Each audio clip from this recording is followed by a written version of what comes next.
Hello everyone, Nifty bank निफ्टीचं analysis बघूया. 2 दिवस झाले मार्केट हे कंटिन्युअसली फॉल करत होता. आज काय केलंय, कमबॅक केलंय, चांगली रिकव्हरी दाखवली आणि एक चांगले पॉईंट पासून रिकव्हरी दाखवली आहे. म्हणजे जो आपल्याला लेवल सांगितलं होतं मी 21,000 हे इम्पॉर्टंट सपोर्ट असणार आहे. 21,100च्या जवळपास त्यांनी काय केलंय, पुल बॅक घेतलाय निफ्टीने. इम्पॉर्टंट सपोर्ट राहणार आहे 21,100, कारण की खूप जास्त रिकव्हर आली आहे. आणि एक इम्पॉर्टंट गोष्ट मला दिसली की वन डेच्या टाइम फ्रेम मध्ये बघणं गरजेचं आहे. सो खाली बघा की सेम पॅटर्न हे प्रिव्हियस ह्याच्यात बनला होता आणि बरोबर 21,000ला अगेन तो सेम पॅटर्न बनतोय. पिअर्सिंग पॅटर्न याला म्हणतात.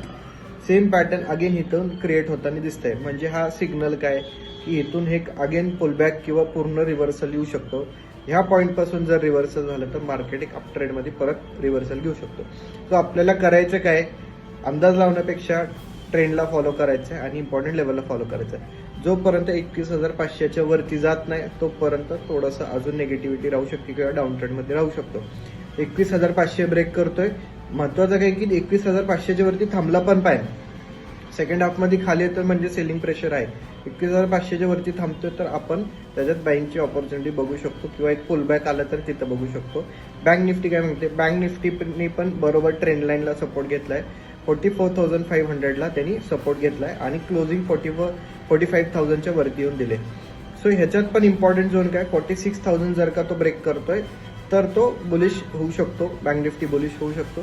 थोडासा साईडवेज जाण्याचा प्रयत्न करेल. आय थिंक थोडंसं कमी स्ट्रेंथ दिसतंय बँक निफ्टीमध्ये. जर का HDFC बँक आणि बाकीची बँकिंगने सपोर्ट केला तर तो पण वरती जाऊ शकतो. इम्पॉर्टंट लेवल्स मार्क करून घ्या आणि त्याच्या अकॉर्डिंग ट्रेड करा. थँक्यू.